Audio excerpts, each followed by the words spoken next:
Il-kap nazzjonalista Adrian Delija qal li ma gedibx meta mar fuq ix-xandir nazzjonali u qal li l-Partit Nazzjonalista m'għandux dejn mal-arms f'kontijiet tad-dawl. Ovvjament hawnhekk ġie rrappurtat li inti inqbad tikdeb.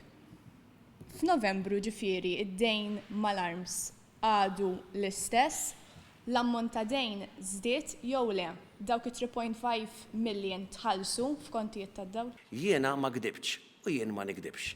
Il-Partit ħanwieġbek, il-Partit Nazzjonalista m'għandux jagħti lill-arms.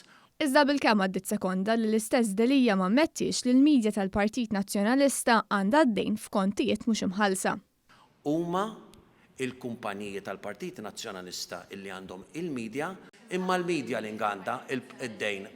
Nhar is-Sibt is-sit Lavimol pubblika ittri bejn l-eks Segretarju Ġenerali Clyde Pooley u l-Arms li juru li sa Novembru l-Partit Nazzjonalista kellu dejn ta' 3,500,000 euro.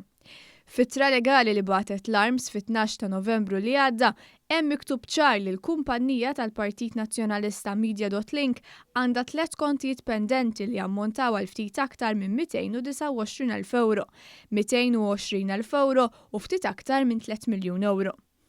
B'kollox dawn il-kontijiet pendenti għal ħlażijiet tal-elettriku u l-ilma jammontaw għal iktar minn 3,493,000 euro.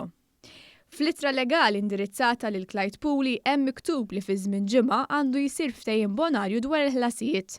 Fit-tweġiba tiegħu permezz tal-avukati tiegħu il-Partit Nazzjonalista rrikonoxxa li għandu jagħti ammont sostanzjali lill-Arms. F'littra mid-Dar Ċentrali saret talba biex l-Arms tapprezza li l-ammont dovut huwa kbir u kull ftehim bonarju dwar il-ħlas irid ikun fattibbli sabiex il-Partit Nazzjonalista ma jerġax isib ruħu f'din is-sitwazzjoni.